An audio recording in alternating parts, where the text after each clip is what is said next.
Hi everyone, my name is Zach. Welcome to sCWRUtalku Podcast Volume 3. Today we have a second-generation member of the Case Western Reserve University Northside Anime Club, who is also the secretary for our mother organization, JapanCase. I'd like to welcome Noah, who, for future and past listeners, has the nickname Jojo. Welcome aboard, Noah. Hey Zach, good to be here on this podcast this hot summer evening. So, just for the viewers, where exactly do you live? And for me as well. I'm not going to give you any super disclosed locations, but I live in Michigan, U.S., Earth. You might have heard of it. All right. So, how hot must it be in like Michigan right now? Because I'm in Maryland and it's a solid 95. Oh, it's not that hot. We're not used to the heat up here. It's only like 82 here, I guess. That's what my phone is saying. For what it's worth, Case has weirdly hot summers, like lake effect kicks in and everything, but yeah, we got that lake effect here in Michigan too, kind of. Yeah, I get you. But given that we've adequately talked about lakes, the standard format for this podcast thus far, whenever we have a quote-unquote guest on board, is that we introduce the guest. You're Noah, codename Jojo, nickname Jojo. And the next thing we do to get to know you a little bit better is we talk about your manga and anime history / resume / repertoire / other classy words to describe the amount of time you've wasted / not wasted watching anime and reading manga.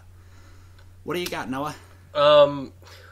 Wait, I don't like to use the term waste. I consider it being productive whenever I'm doing this. Okay, so me too. I've been doing it since 7th or 8th grade when I started watching Bobobo. Because I remember watching Bobobo on Toonami, and I woke up one day just like, I wonder if Bobobo is on YouTube or something, and it was, in its entirety. So I decided to watch it all. And then I'm like, okay, that was pretty cool. And then I watched Death Note, which was like your standard 8th grade anime. And then, like, other friends told me about other things, and I, like, watched Soul Eater and Gurren Lagann. And then I watched One Piece, like, all of it. Which is, like, I probably wouldn't do now, again. Yeah, that's impressive. And then I was like, okay, that was great. I'll just take a break from anime. And then like a day went by, and I'm just like, oh, I kind of need to watch something again. So then I just started watching more and more things. So One Piece, so it appears that like the gateway thing was the wackiness of Bobobo, and then it was like, I suppose because this is already curse words on the podcast, the proverbial big black dick of the anime industry was One Piece. Yeah. That sounds about right. Yeah, but, like, One Piece just got me hooked, along with Gintama. I feel like I went through, the weirdest stuff first. Like, one of the first animes I ever watched was Panty and Stocking, too. So, like, a lot of anime doesn't even faze me anymore with how weird it can get. So, like, I don't know if that's good or bad, but it's the case. When it comes to a game called Anime Chicken, we've played Anime Chicken, but we haven't talked about it on the podcast. That's a pretty strong trait to have. And yeah, just for the record, the reigning Anime Chicken champion at the recording of this podcast is the president of our humble organization named Miguel. No nickname for him, come to think. Does he have a nickname yet, Noah? I don't know yet. Well, probably not. His nickname is just mispronunciations of his name, like Miguel, or that's what I think we established. Yeah, that sounds about right.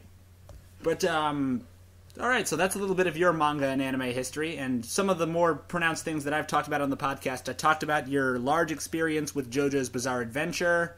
Mm-hmm. I might have talked about your fascination with the extremely hipster shit, like the anime Tatami Galaxy. Oh, just Masaki Yuasa in general I'm obsessed with. Like, he's my favorite director.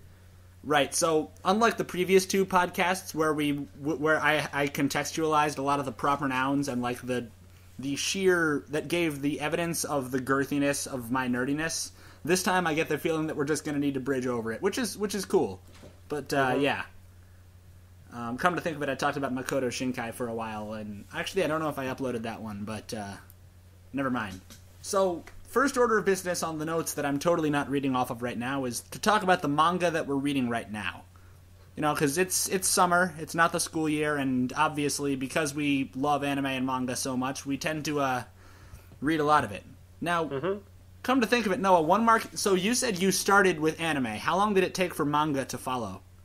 Well, just manga took quite a bit longer, but like mangas that are part of the anime, like Bobobo I started reading right after I started watching it, which is funny because Bobobo is still not currently translated to where the anime ends at.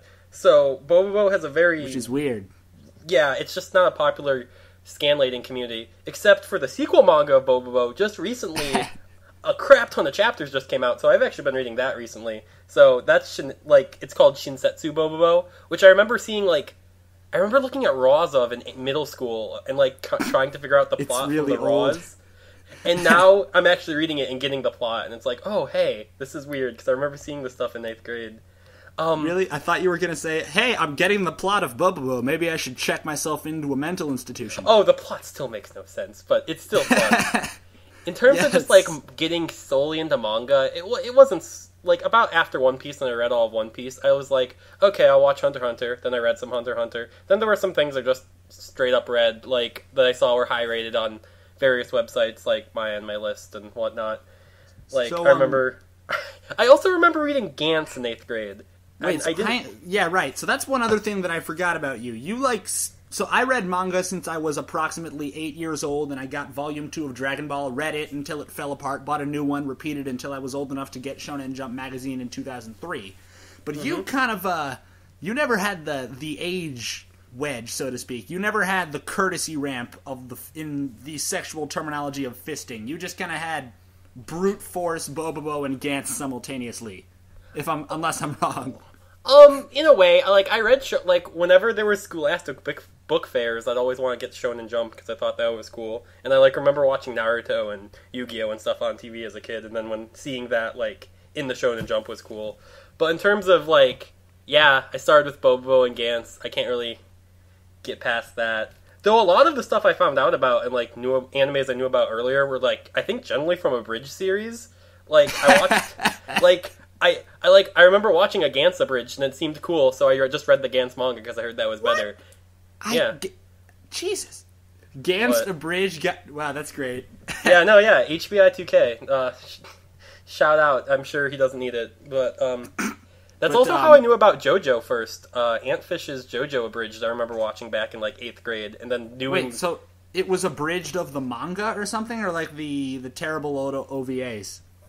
The terrible OVAs, but yep. It was pretty funny, and I was just like, oh, maybe I'll watch these OVAs one day, because I didn't really know they were terrible. And then when I just saw JoJo was getting a new anime, I'm like, oh, hey, I'll watch this. And then I watched it, and then I loved it, and then I read all the manga, so... Oh, wait, so you read the manga after the anime started coming out again? Yeah. Oh, okay. The 2012 anime is when I started getting into JoJo. I didn't know that. That's cool. But, so given that our first talking point is manga we're reading right now, and I talked a little bit about some manga I recommended in the first podcast, which was 2 weeks ago or so. What are you reading right now? Going backwards chronological order, the last manga you read of your own will. Yeah. Earlier today, I was reading Shinsetsu Bobobo, actually, because, like I said, there was more scans of that coming out. But before that, I think it was Gun M, actually, which I really liked, and we'll definitely read Last Order and whatever the third one is called. Unless the third one is Last Order. So putting this in context, I've been yelling at every single member of my anime club to read the shit out of Gun M, or Battle Angel Alita as it's called. Mainly because Battle Angel Alita is incredibly badass. But yeah, so I've been yelling at the entire club to read it because it's one of those niche 90s things that's just really, really deep, really, really well thought, in my opinion, really, really well thought out, really thorough science fiction universe that just takes your heartstrings and cuts them with a scalpel. Doesn't tug on them, it just cuts them with a scalpel. But yeah, so what are you thinking of that? I agree with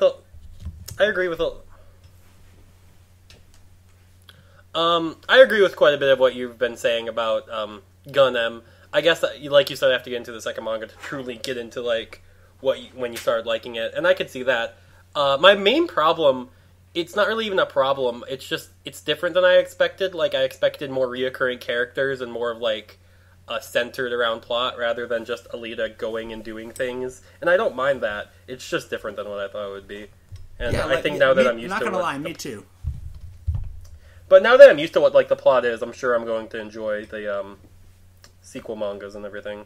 So, like, I'm the type of person that reads a manga repeatedly. Like, I feel like I miss a lot of it, and I, like, get a lot of joy out of milking every manga for what it's worth. I'm kind of different from you in that way, to my knowledge.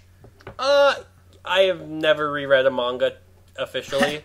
Okay, so very, very different from you. But no, I'm currently buying certain mangas that are, like, coming out, and, like, I'm reading those, like, just... like physical volumes wise, and that's actually I'm picking up on things that I kind of missed. Like, yeah, it's fun. I'm embarrassed with some of the things I missed the first time through. Like, okay, share. Like what? In Koe no Katachi, a series that I love. Oh, yes. I didn't realize. Okay, so he always brings up him having a sister, and I thought I just called his mom his sister because she was so young. I didn't realize that his sister's in the series. She's just like sleeping in a corner the entire time. What? Really? That's something that went over your head, and that I don't know how that went over my head. I never noticed that whenever he brought up his sister and his sister's boyfriend or whatever, that she was a different character than his mom. I don't know why. I just never noticed that. Even when he brought up his sister, like they cut to her, like you don't see her full body, but you see her like leg sleeping over somewhere. I didn't realize I just missed that. I feel embarrassed about that. Really? That's like what you? Okay, because you never read manga as a kid. So, like, from, like, a really young age, so you don't know the feeling of, like, holy crap, this was way too old for me to be appreciating, or maybe you do, I don't know.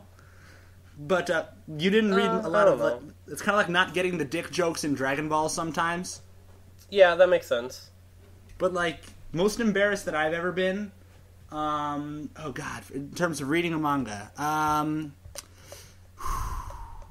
wow, this is a hard one. Because, like, that was just a recent thing, but, like, that's a good question to think about. What's the most embarrassed you've ever been out of a sheer oversight? Something you didn't notice until someone had to point it out.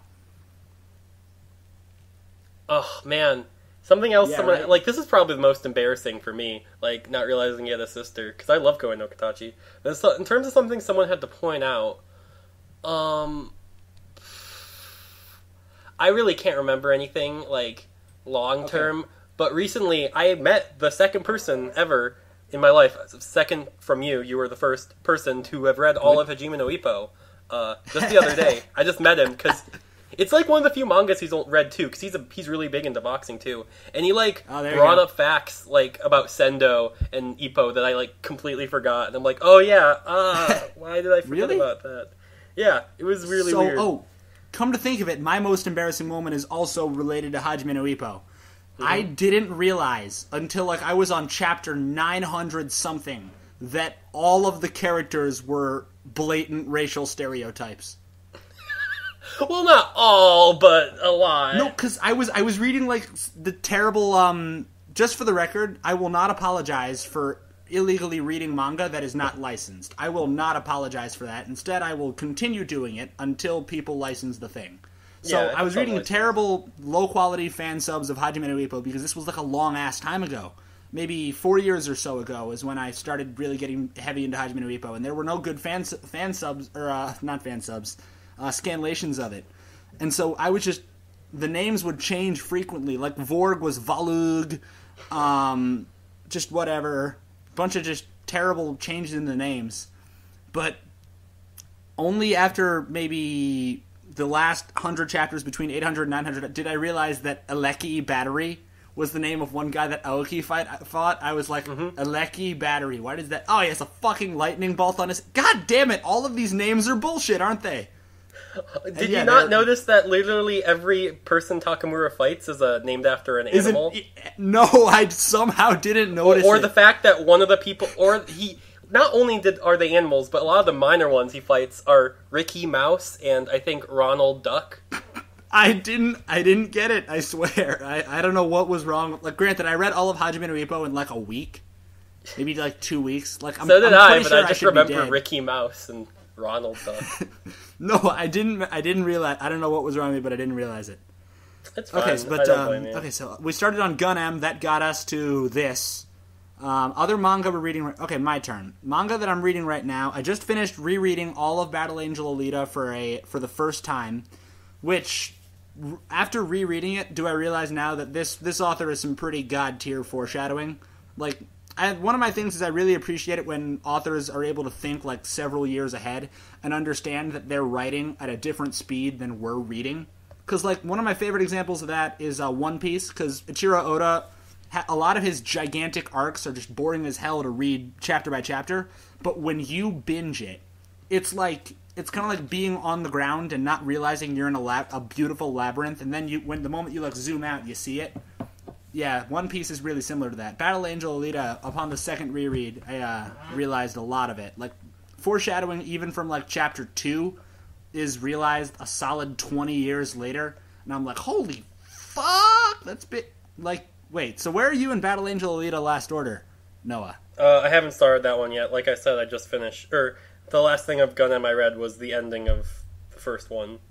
Yeah, it's, so, you know what happened to the author of, D. Gray Man?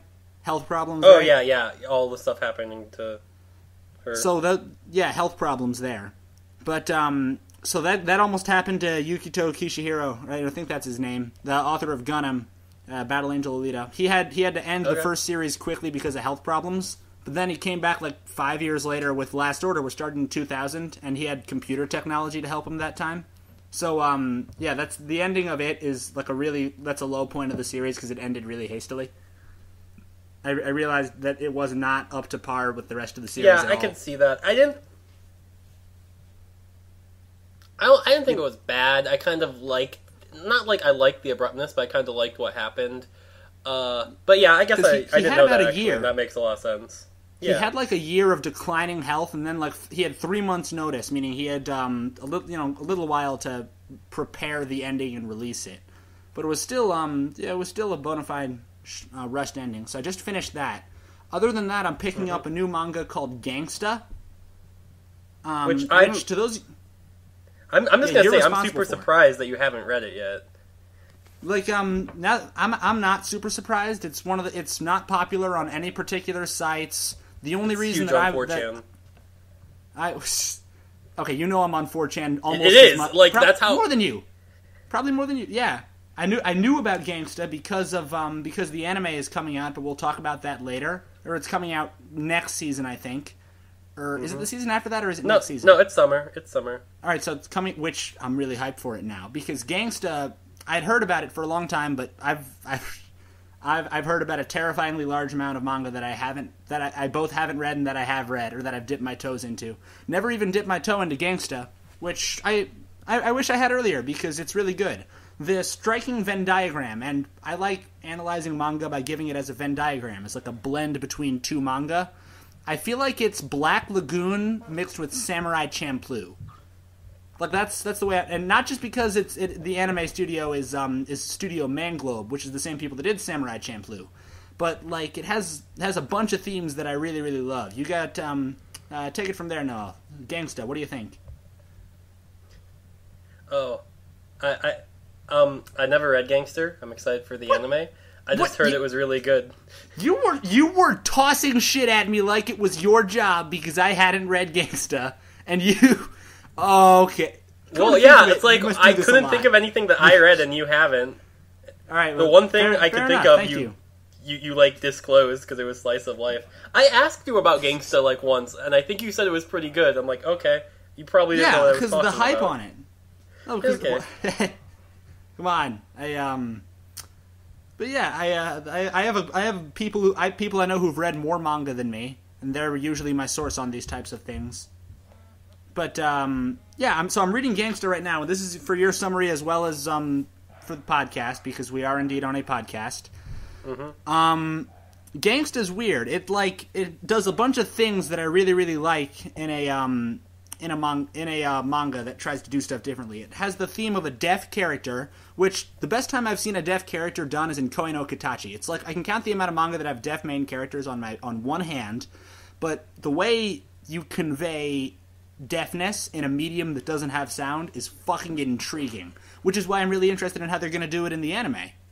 Yeah, I was interested in how they were going to do it in the Koei no Katachi anime, but we haven't had any word of that since last year when they just said 2015 movie sometime. So we'll see. Who's doing that? Because if you and I both know who we wish would do that movie. Well, I mean Madhouse, because I feel like that's Madhouse... the studio, but like pick a director. Obviously Madhouse. I mean, I can't really this think of a director works. Come on, I'd want to see that as a Makoto Shinkai movie, wouldn't you? Who's Makoto? I don't know anything about directors. Garden of Words, man. I haven't seen. Shinji. Shinji really likes Makoto Shinkai. He's really good. I haven't seen Garden of Words. I apologize. Have you seen any of his movies? Like any of them? I don't know. Probably not. All right, fine. I don't. I'm not even mad. I'm not. Sorry, Makoto. What is it? How do you Shinkai? Okay. While you Google it, read me the first paragraph of his. I gotta plug something in. Okay. Right, is it going? Yeah. Okay. Makoto Shinkai, born whatever, is a Japanese director of anime and former graphic designer. This is just giving him his favorite anime is favorite movie is Castle in the Sky. Oh, that's pretty good. Okay, so let me talk about that. Makoto Shinkai, although I really want him to do a Koe no Katachi movie, he's like, people call him the new Miyazaki, and that's complete bullshit. That's complete bullshit. Oh, like, he's 5 centimeters a second. Yeah. Oh, yeah, I want him to do Koe no Katachi now. I didn't even think 5 centimeters a second was that good, but he could totally do a Koe no Katachi. Right? They would fit the theme perfectly. Like, I can't think of another director who would fit that theme, who would do that theme properly. Like, 5 centimeters, that tone, mixed with, like, Garden of Words, which everyone here should see. It's really good. Yeah, I'm trying to do one anime movie a week, so, yeah, I'll put that on my list. That's fucking... Like, you have the most regulated and respectable anime consumption schedule of, like, anyone I know, come to think of it. Like, I try and be good about it, but you're just winning. Well, I mean, I haven't watched a lot of anime movies, so I'm just like, I'll make up for it this year by watching one a week. And right now I'm going through Kara no Kyokai, so, like, that's going to take up the next 4 weeks. Really? So. Come on, that's like cheating, though. That's your entire summer. No, I do it every other week. Next week I have scheduled as Angel's Egg, apparently. Angel's Egg is fucking classy, man. Like, I don't remember writing this down, but I guess I have to watch it now. I have a schedule. Sometimes I edit it, but whatever. So, we're getting back to the manga then. Koe no Katachi, we were talking about Gangsta. Gangsta's really good. It has a deaf main character. Also, the action sequences in it are really cool because it's like a real world, but it's also not a real world. It's a lot like Black Lagoon in that the apexes of the universe and the intricacies of it feel a lot like the setting of Black Lagoon, which is Roanapur. It's like a crime-ridden city. It's dirty, but at the same time, the people who live there have hearts of gold, but not really, because they're all gold in their own special way, like a golden tooth and a mouth full of rotten teeth. My favorite thing... Oh, man, the supporting character of Gangsta is a prostitute who, man, that first chapter, what a great way to start things. If you've read Gangsta, you know what I'm talking about, but expect Gangsta to be one of those, either you love the first episode or you hate the whole anime types of things. Like, as an animator, I'd be salivating at that first episode. It's gonna kick some serious ass. Mm-hmm. But, I'm excited for it, too. It's definitely high up on my list. So, okay, we kind of jumped ahead a couple topics to the Gangsta anime. But back to the manga we're reading right now. You get one more, then we'll move on to anime we're watching right now.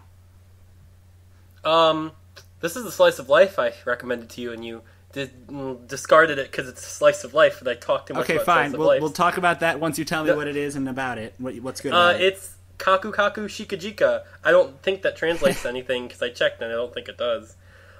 It's from the author of Princess Jellyfish, and it's an autobibliographical, or however you pronounce that word, manga about her life and how she grew up and learned art and how she kind of like sucked at art as a kid.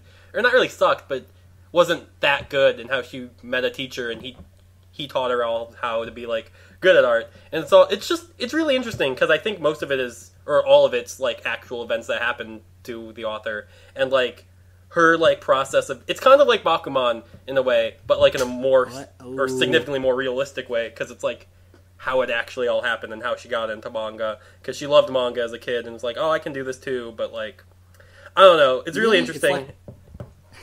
God damn, I think I need to read that. Like, the moment you said it was like Bakuman, I was like, oh, so it's not kind of like what Silver Spoon is for Arakawa Hiramu. Oh, no. Slice of life, but like, yeah, you know how Silver Spoon is like, it's I like Silver Spoon, but it's not like Silver Spoon. Yeah, okay, no. Good. That's important. It's really short. It's 5 volumes. I read it in a night. It's like... Wait, it's done? Fuck me. God damn it. This is This is the rest of my night. I hope you realize this. It's really good, and it has like a touching it has really touching just plot advancements, and I really like the characters. And you like, despite certain characters only being in like 2 or 3 chapters, they're still really memorable. And like, I highly recommended it to a few of my art student friends because like it, and they're telling me that art students are the best people to recommend manga to. I swear to God. Because the manga is like, it takes place with her going to art college for a while, and like my friends are saying it's super realistic on how art college is like, and so it's just really interesting to see, or just to see how she got to where she was. And I didn't realize how many manga she made because I randomly checked like, oh, how much manga has the creator? Princess Jellyfish made? She's a heavyweight. She's made like 10. Like how?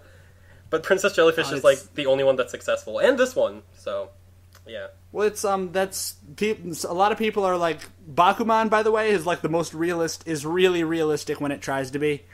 Like it's it's like there's 2 types of authors, ones who hit it big immediately and then ride that one wave and then the sequels to it until they retire. And then there's the people who strike it okay with 100 chapter hits, then take a break for a year, then repeat it until they retire 40 years later. To my knowledge. Yeah, she's that. Yeah, she's that second one. Or you could be like both, like the creator of 7 Deadly Sins.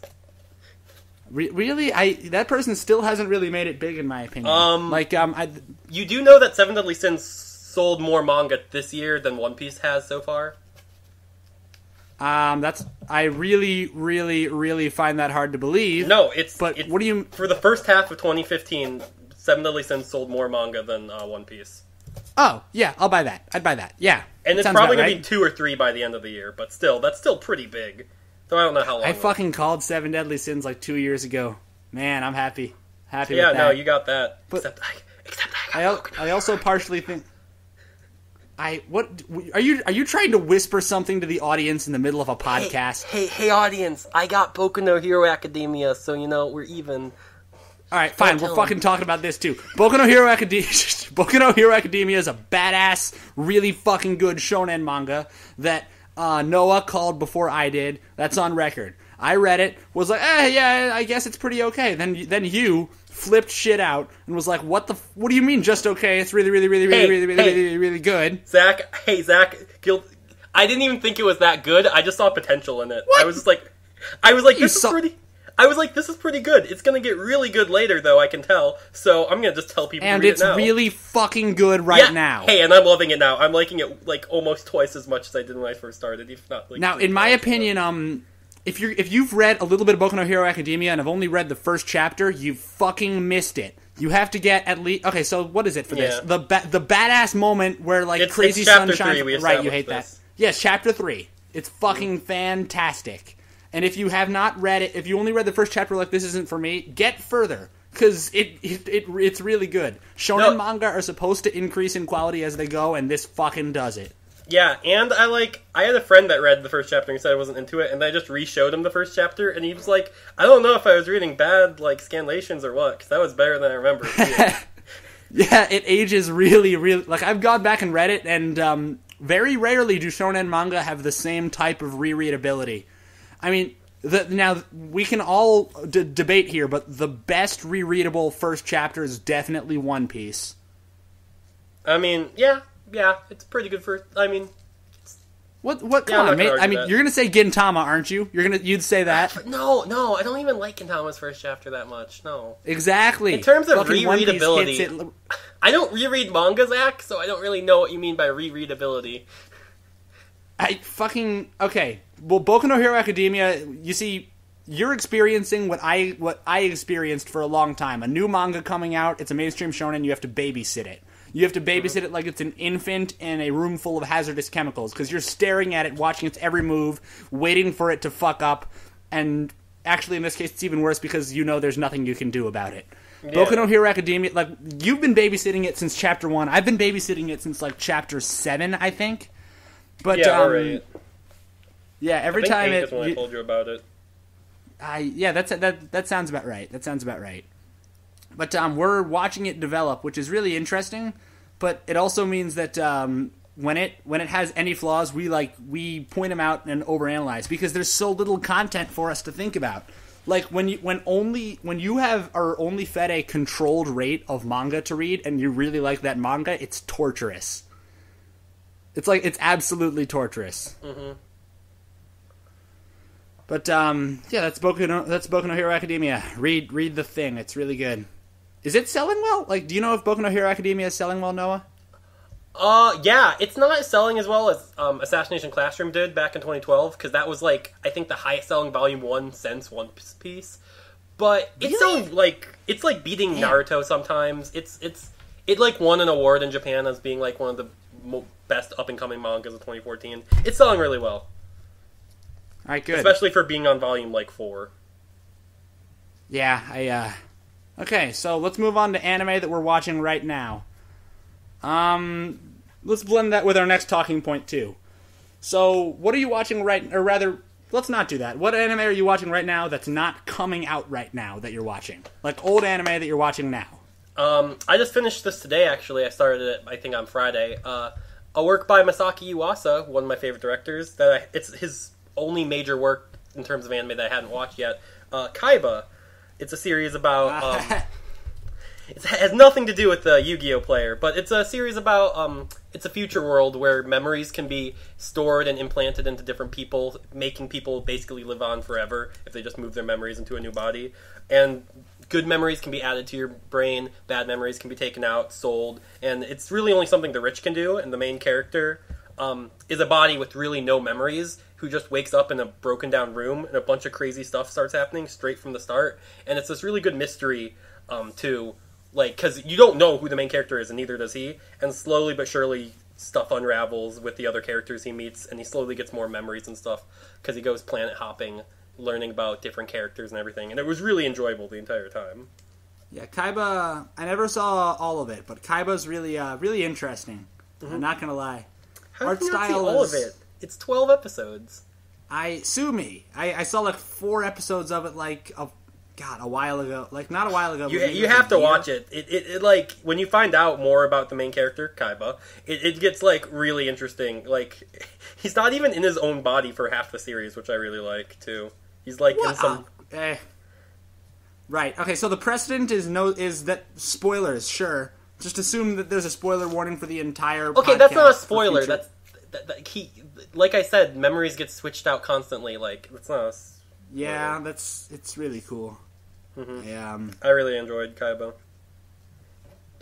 Okay, so that's we'll just do one of these, then we'll try and move on. And then the anime that I'm watching right now and just finished watching actually was Galaxy Express 999, which I'm fucking glad that I watched that. It's really old. Like, I can't even remember how old it is. It's like 60s or 70s anime, and it's for kids, right? Except Okay, so let me run you through what happens in episode 1 of Galaxy Express 999.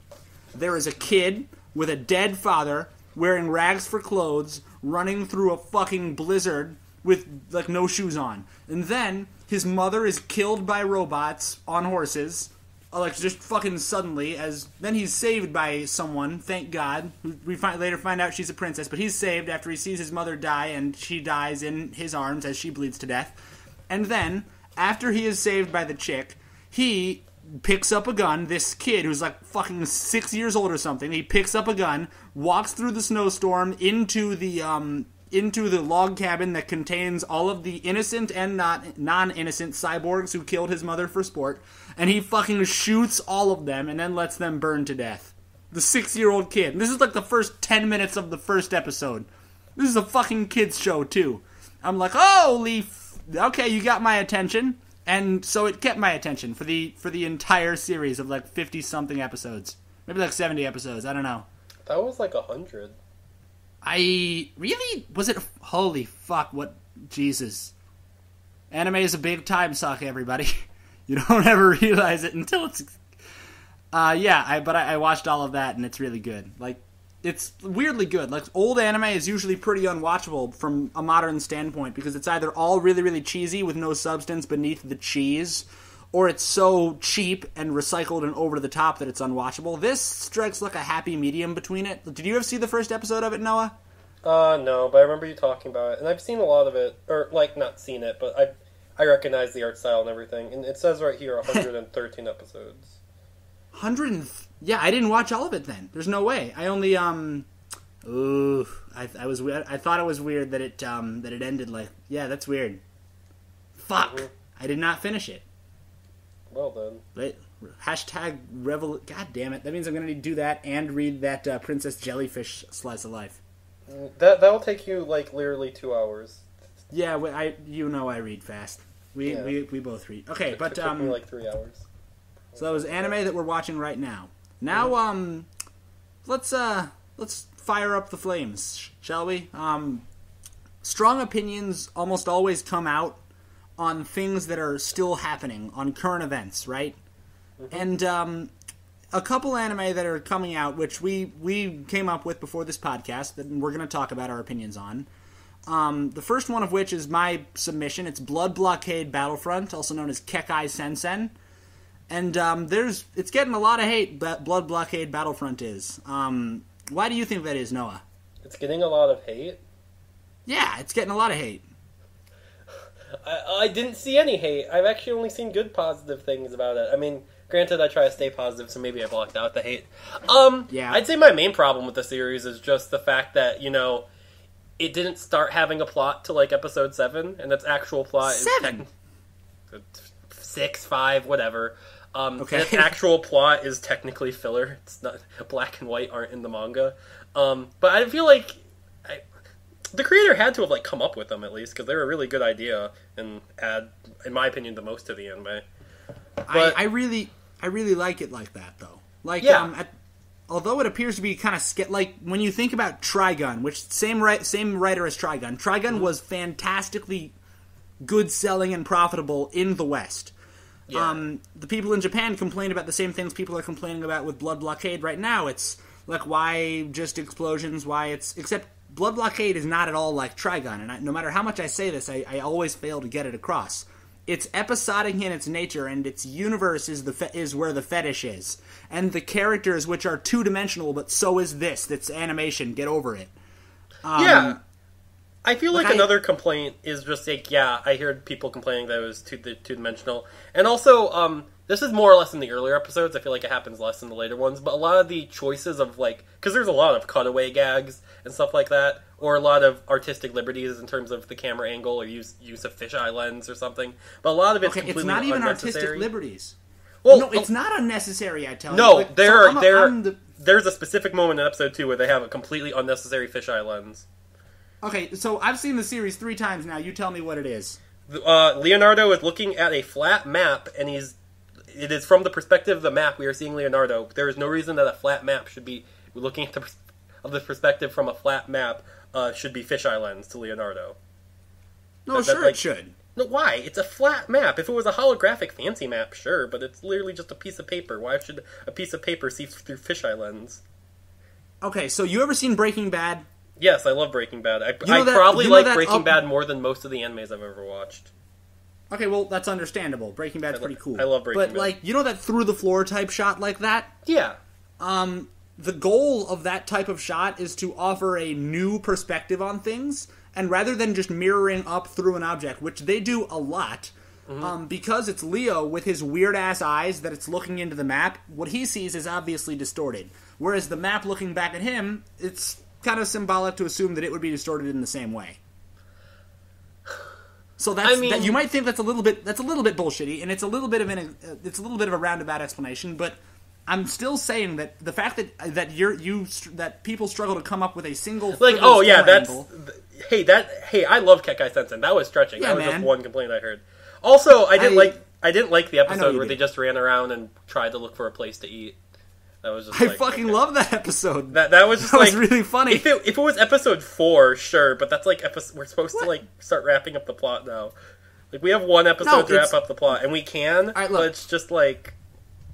All right, so look here.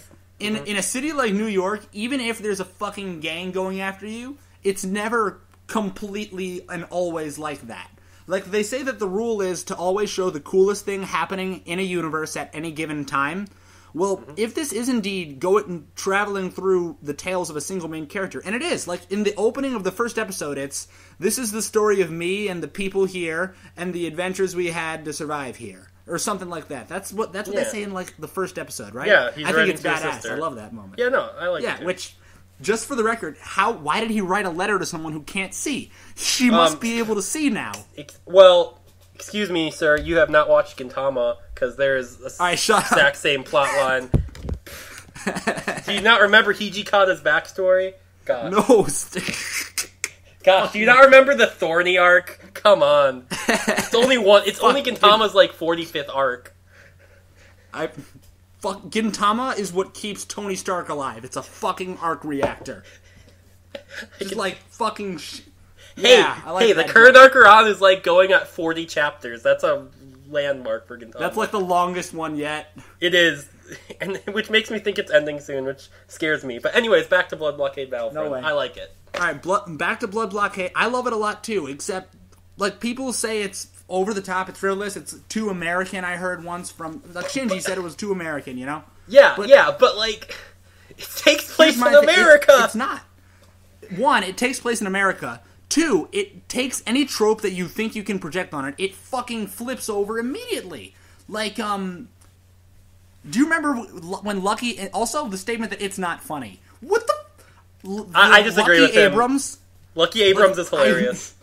Julian? That one character introduction is... I fucking died. I thought my kidneys were going to come out my nose. Yeah. My friend Julian, what happened to Julian? who you know, didn't even like the episode Lucky was in, and he was just kind of talking about how it was like, and I kind of agreed with him, but then I'm like, wait, but what about Lucky Abrams? And then he just started laughing to himself. He's like, okay, yeah, I forgot about Lucky Abrams. He's the best part of the episode. Like, Lucky Abrams is great. Not even just him, but, like, every single word that comes out of his mouth. And so, the one cinematographic technique that I fucking love, that's funny as hell, that, like, Satoshi Kon used it a lot in Tokyo Godfathers. They use black screens to wipe the frame. Mm-hmm. Like, bing, bing, bing. Like, there's one thing where, like, also Sonic Monkey is bae. But there's one moment where, they're in a bar, right? And, Sonic Monkey is balancing shit on his head. And, what's his name? What's our main character? And Leo's just sitting there on the couch, and then he's like, yeah, I saw this fucking vampire. And I just said that out loud, didn't I? And then as he's saying, I just said that out loud, they're like wiping the frames, and everyone's getting closer and closer and closer to him. Then he's like, fuck, I just ruined the party. Oh, and yeah, I remember that.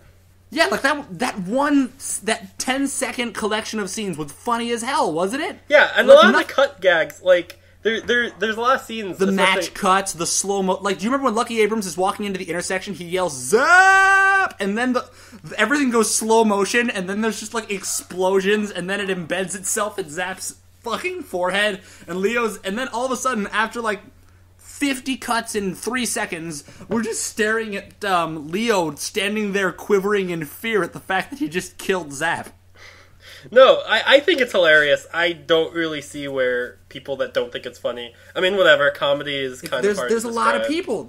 Comedy is hard to describe, but also, even from a technical standpoint, from what you call good practices in visual comedy, it's like, it's all there. Like, I mean, the Yandere episode. Jesus, like, holy shit. The way... Do you remember what it was describing? I refuse to believe Shinji had have not seen that episode, because using the ketchup as a metaphor... no way! Oh my god, the ketchup as a metaphor is killing me. Like, and the way the sounds and it cut between paintings of shit, and like, God, it was incredible. Yeah, just like, holy fuck, like that's so funny. Yeah, I love I love Kekai Sensen. I don't know. There's just some reason, some anime, some people like hate for no reason. I don't like. Okay, I don't know what do I hate for no reason? Any anime with a lot of vertical pans in it. I was gonna say like an actual anime. Yeah, say an actual anime. I don't know why you hate Sket Dance. I like Sket Dance. Okay, yeah, I do. I hate Sket Dance, but you also hate Fooly Cooly. Okay, yeah, but I mean I can't even explain that. Like, I don't care if people like it. I just don't like it. Okay, so what's the next anime on our anime list to talk about, Noah? Punchline, which where to begin with Punchline? Why don't you start at the first episode? What happens in that first episode? I love the first episode. Okay. The first episode is probably still my favorite episode, just because of the sheer ridiculous factor that goes on with it. Like, how the... What? I mean, the rest of the series is fine, too. Yeah, it is. I like Punchline. It's a solid, like, 7.5 or 8 for me. Whatever. Okay, yours. It's it's an upper 6. Honestly, we didn't know how long it was going to be until, like, this week, where they said it's ending next week, which I'm kind of glad about, because I don't think I can stomach one more episode. Because it's not bad. It's just, like, there's only so much punchline I can... There's only so much punchline I can handle, and then 12 episodes is the perfect cap. I actually really... There are a lot of characters, or not characters, things I really like going on with the series. I do generally think it's pretty funny, but I feel like it falls flat in the terms of it's, like, when it tries to be serious in a way. Yeah. Like, I agree with you there. It kind of just got boring after it stopped being a ghost randomly going around. Like, I like some of the plot twists, and I like getting the overall plot, but, like... The trope density was great to start off with. Like, I just gotta say... Like, I mean, and there's just, like, the small fucking jokes that I noticed that were great. Like, every time the cat opened his computer to show something, there was a YouTube video of cats having sex on it. Yeah. Just every time he opened it, there was a YouTube video of cats having sex on it. No, I think Punchline's funny. It's just, like... I don't know how to describe Punchline. It's really weird. Okay, I got this shit. I got this. So it starts out, suddenly, it's Speed 2, right? It's like it's fucking Keanu Reeves and shit. All the characters have the same amount of emotions. And then fucking Idolmaster walks in, except she's not even an Idolmaster. She's like a chick from Akikon because she's Juice. Or she is like a superhero with the powers of Juice or some bullshit. And then they fooly-cooly the fuck out of the bus until they go... Then the male main character has a Suna transformation from Katekyo Hitman Reborn. And then they just fucking... What is it? Does he get kicked out of the bus? Then he sees panties, gets a nosebleed, and destroys the Earth. No, he sees panties, and then he faints, and then he wakes up again and sees her panties again, and then the Earth gets destroyed. Good. Thank God we got that. What the... Like, seriously? Like, I get it. It states its intentions, as my neighbor friend Ben says really, really well. It states it like episode 1 is like it's a weed out class, so to speak. It's like, all right, there's gonna be more of this. Just know this. Don't watch more of this if you don't like this. It's very weed outy, and I liked it for that. And I don't think it's probably not the best episode. I liked episode 6, I believe, or maybe it was 7. But it's the episode that sticks the most in my mind because of just the shock factor of how ridiculous of the series I was getting into was, because I really knew nothing about it. It was big. One thing that I really like about it is its animation style and its art. It's really good. Oh, it's beautiful. I really like. I like its design and I think it's cute. Like, I know people. It did a bunch of. What do you know? People. I knew someone that was like, "Hey Noah, you're into anime, right? There's this thing called Punchline. It looks really cool. Like, I like the designs of the characters. What's it about?" And then I told them the plot, and they're like, "Nope, never mind. I'm not watching that." Yeah, it's like, I don't blame them. Punchline does a lot of shit that's really, really... that is rare, because it's usually expensive to do, but what is it, Mappa? Is it Mappa? Mappa? I don't... Yeah, it's Mappa. Mappa's just, Mappa. Like, good. Well, I don't know about... Like, I'd have to look at a list of what Mappa's done to make that... Here, I can count it on my hand. Hajime no Ippo Season 3. Oh, really? Yeah, damn. They helped with Madhouse on that. They worked with Tezuka Productions for Kids on the Slope. TQ... they made the TQ series, only seasons 1, 2, and 3. TQ season 4 is somewhere else. Lol. Resonance and Terror was their first major work by themselves. Really? Terror? Damn, that was Mappa? Yeah. Fuck. And Garo the Animation, Shingeki no Bahamut, and Punchline. I love Garo.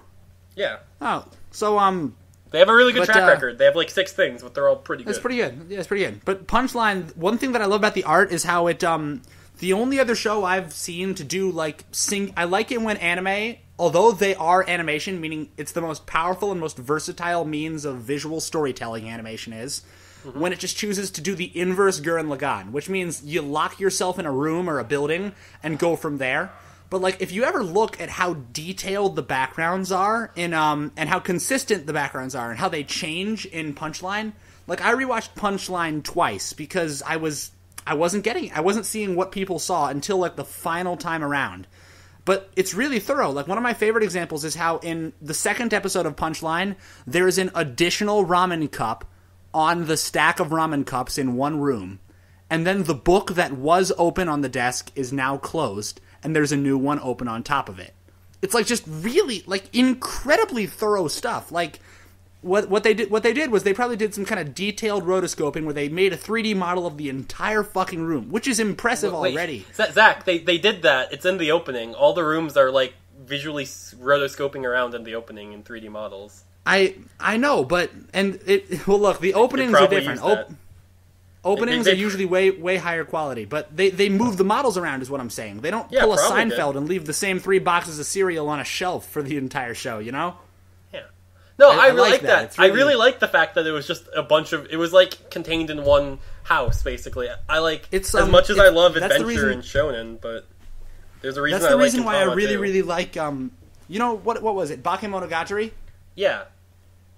Like, I really love... I'm gonna fucking say it. I love the toothbrush episode. I fucking love the toothbrush episode. Now, the reason I love the toothbrush episode is because it takes place in a single room. The entire episode takes place in a single room. And it uses audio and, like, just the freaking lighting and shit to be so off-putting, but also not off-putting, you know, suddenly. It's kind of like the frog in boiling water thing. It's painfully clear, like even to hardcore fans of the show who are fucking crazy, that the subject matter is weird and perverted as hell, just like Punchline.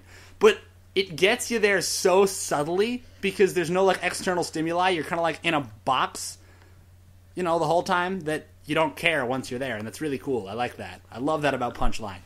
I have never seen the toothbrush scene in context because I've only seen Bakemonogatari and the first 5 episodes of Monogatari season 2. When they announce season 3, I'll watch Nisei and Neko and Suki and Hana. I like Bakemono, dude.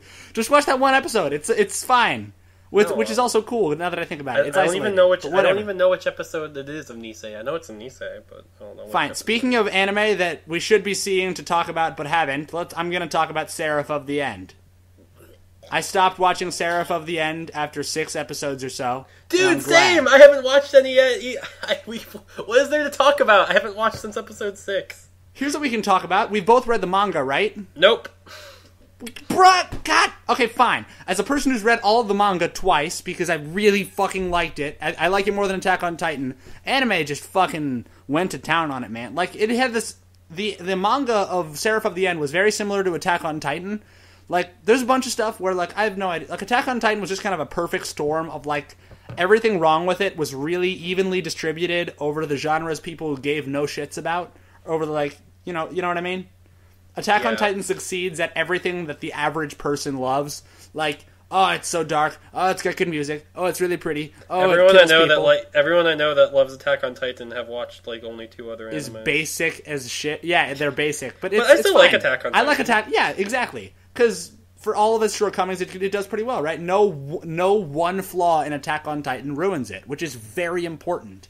You have to piss off as few people as possible. That's the goal. But Seraph of the End pisses off its manga fans. It pisses off its new fans. It's a really big disappointment. Like, I'm really unhappy with it.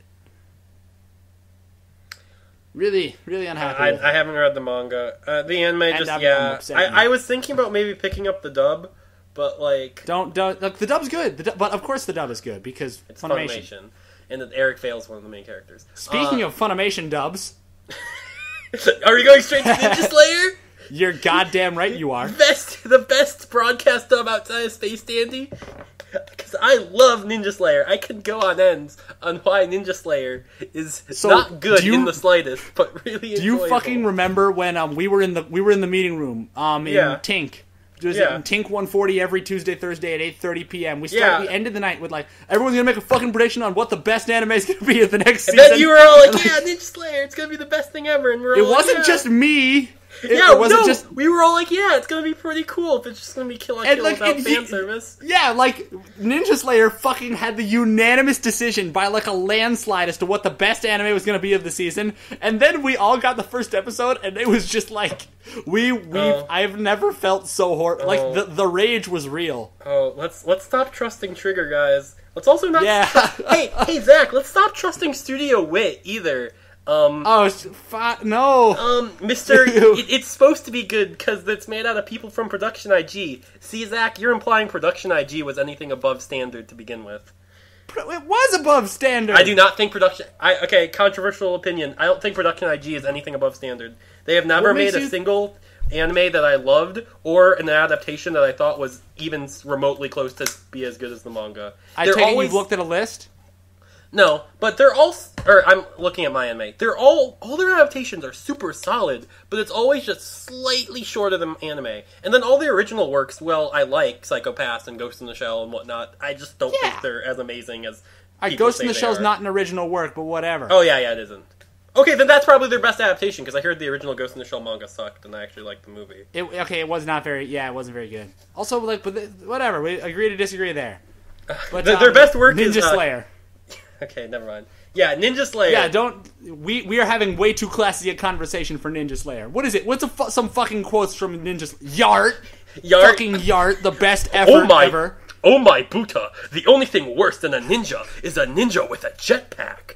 The dub is hilarious. Just all the oh my Buddhas are so much funnier.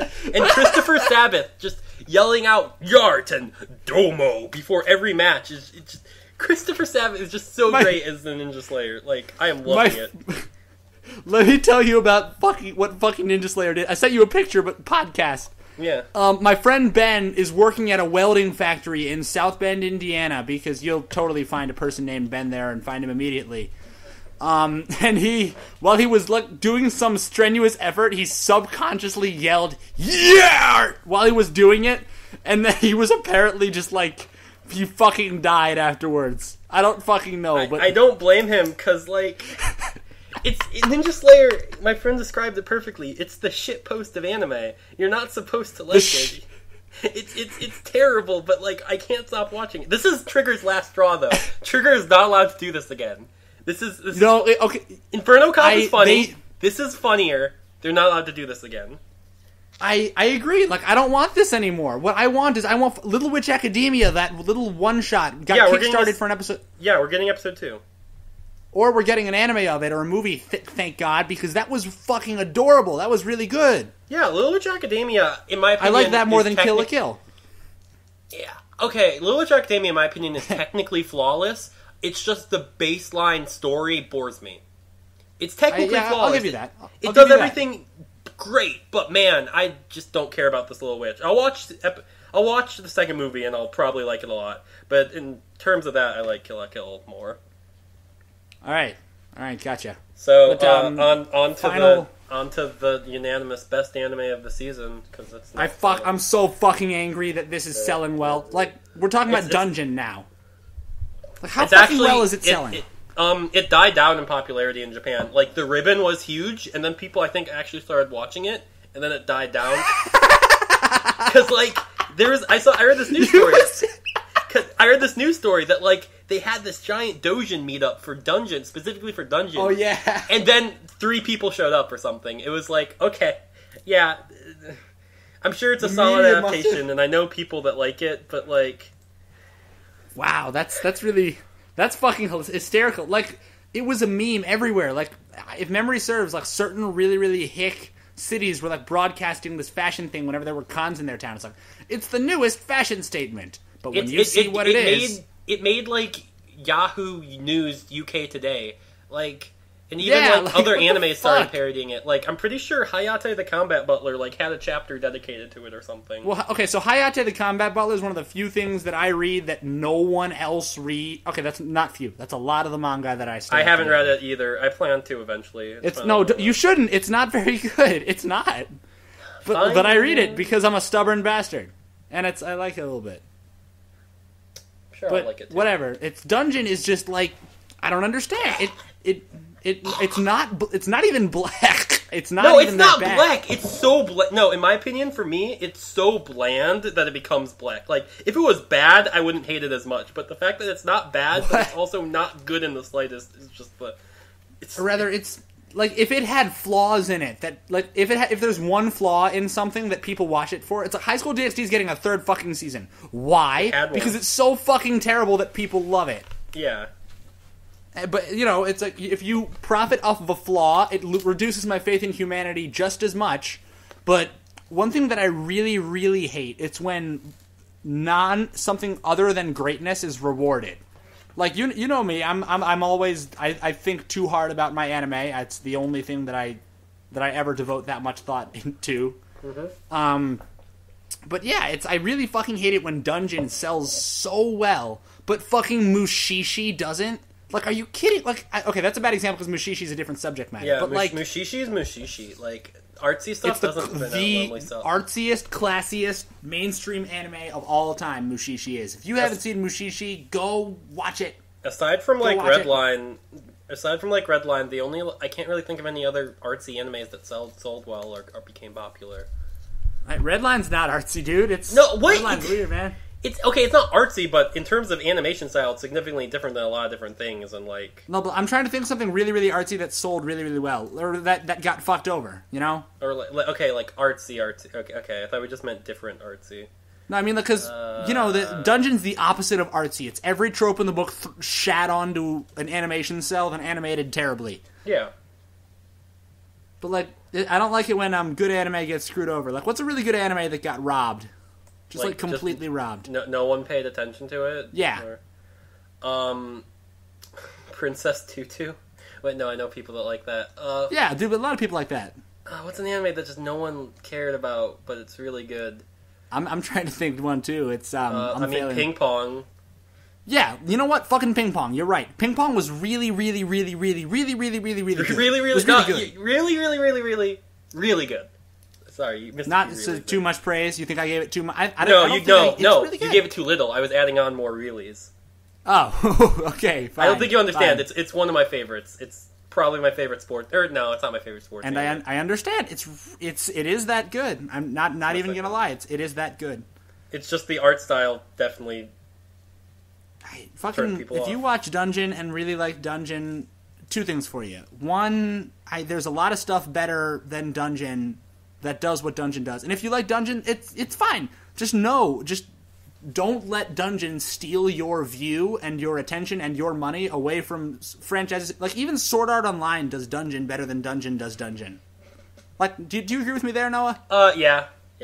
Look, I hate Sword Art Online, but no. Really? Yeah, I don't hate it. Like, I think Sword Art Online's a solid average, maybe a little bit above average, because it avoided a lot of flaws. It had flaws, but it also it dodged a lot of the pitfalls that like Dot Hack failed to dodge. I mean, I haven't watched all of Sword Art Online. I've only seen a little bit, but I didn't like any of it. But so we just talked about that. Now, the last segment we're going to be talking about anime that's coming out soon. So let's see here. There's a lot. Can you pronounce it? I mean, Shinomenete to iu ganen ga shonzai shinai takutsu no na sekai, or the normal version we can all say a boring world where the concept of dirty jokes doesn't exist.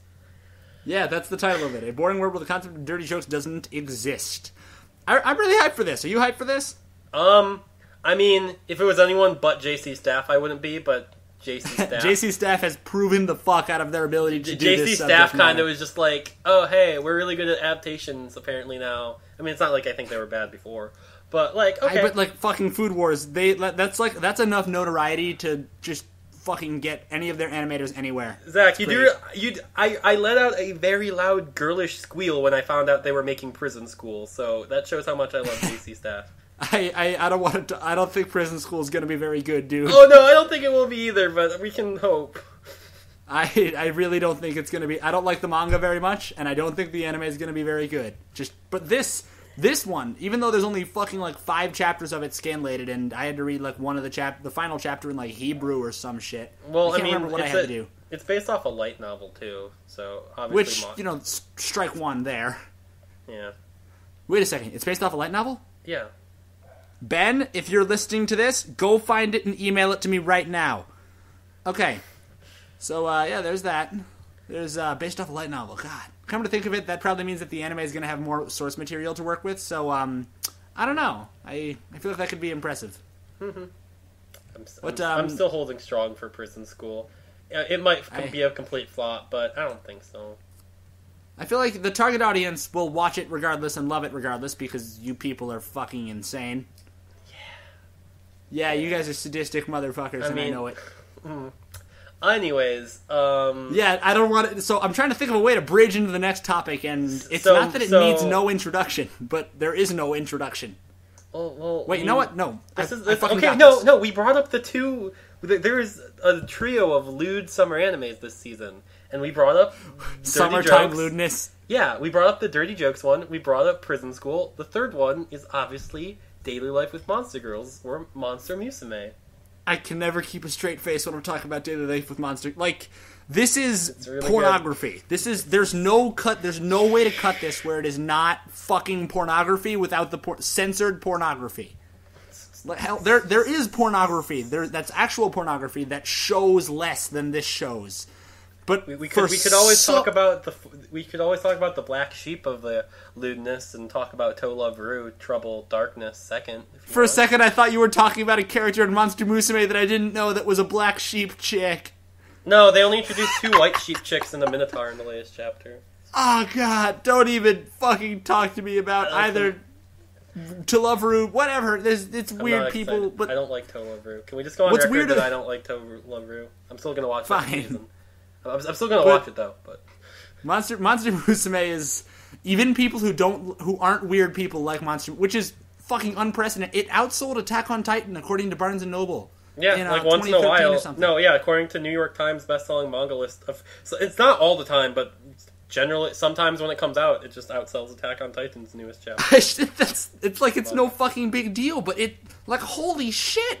Like this is fucking weird. Like it's now granted, I'm of the opinion that, you know, making sexuality as a theme in comedy is important to have, and manga and anime for some reason is one of the only mediums that does it and isn't fucking like always equally off-putting about it.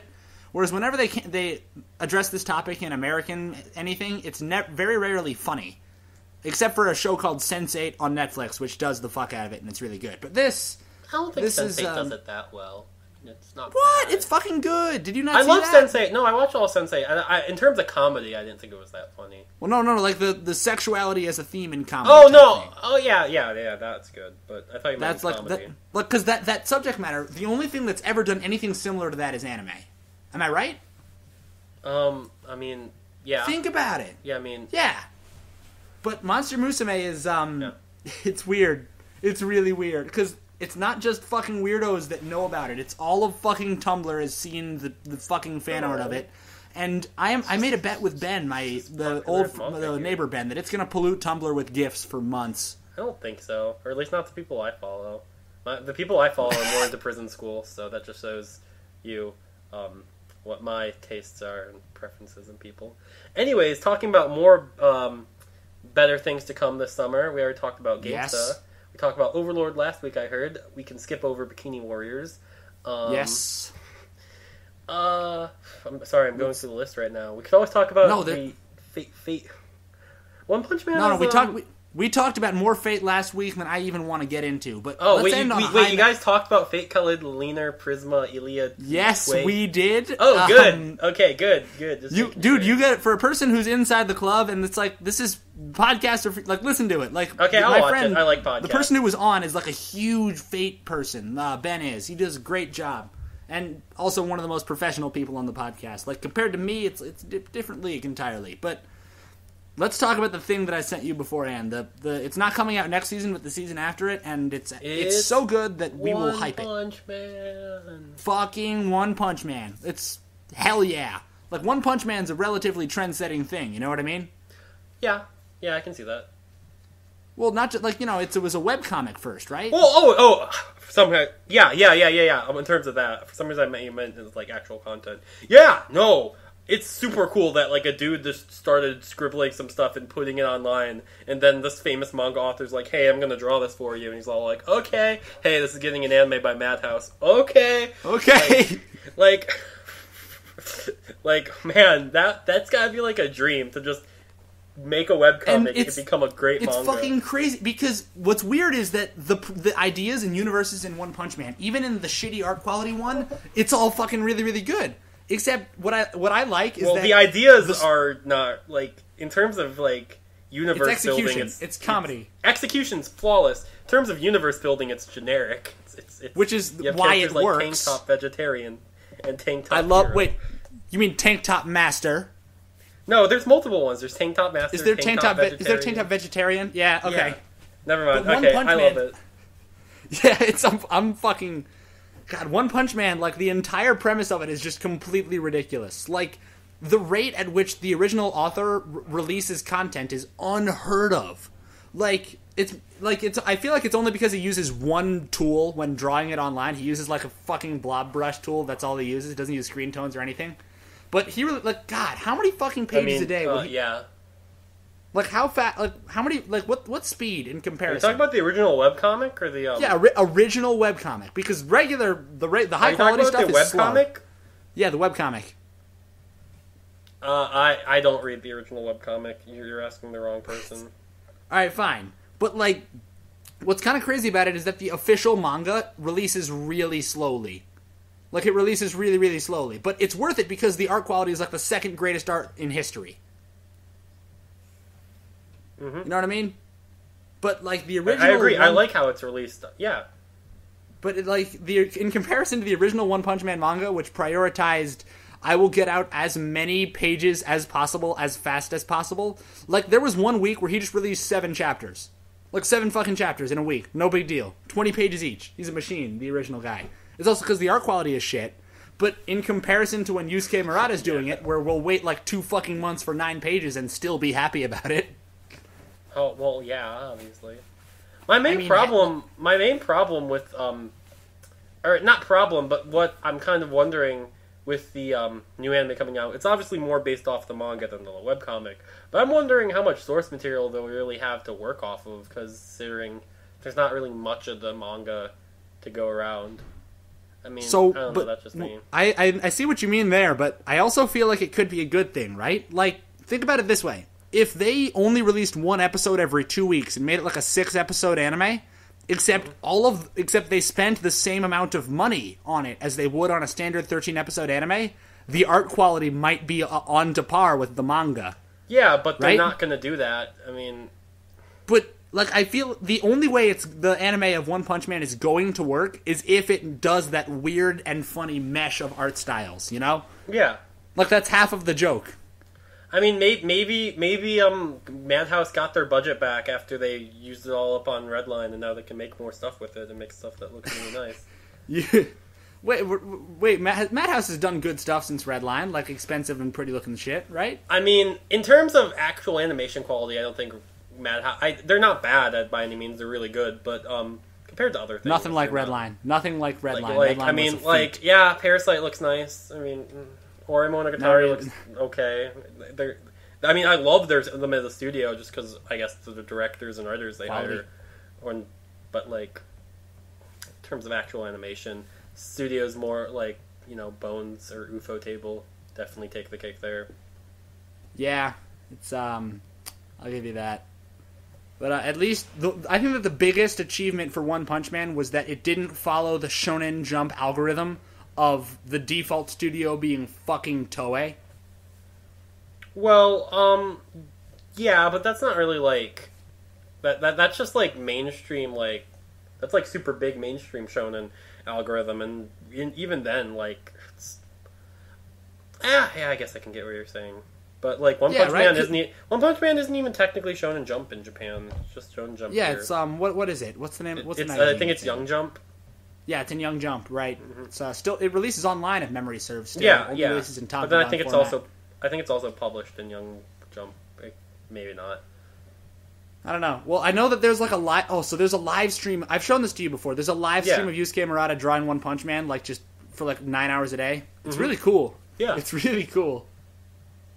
But no, Toei only really gets their mitts on like really, really big things, or things they think they're going to get big. Like, Toriko and World Trigger. But even then, World Trigger and Toriko didn't really get that big. Or I guess in Japan they Toriko needs to be bigger, right? Yeah. I love Toriko, but in Japan I love it. In Japan I think it has enough notoriety. Here I think it needs to be bigger. No one talks about. I remember when Chapter 1 of Toriko came out. Believe it or not, I do. Mm-hmm. I remember reading like Chapter 3 of it, being like, "Yeah, this is fucking fun, man. This is good." But yeah, it's not that popular here.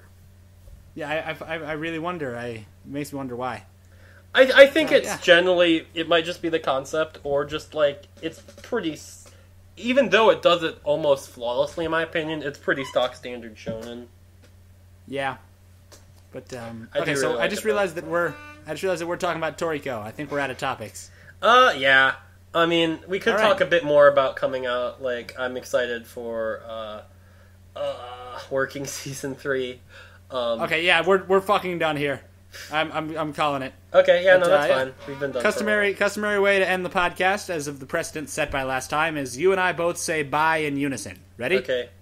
Bye. 1, 2, 3, bye. Bye. Oh, fine. That anticlimactic.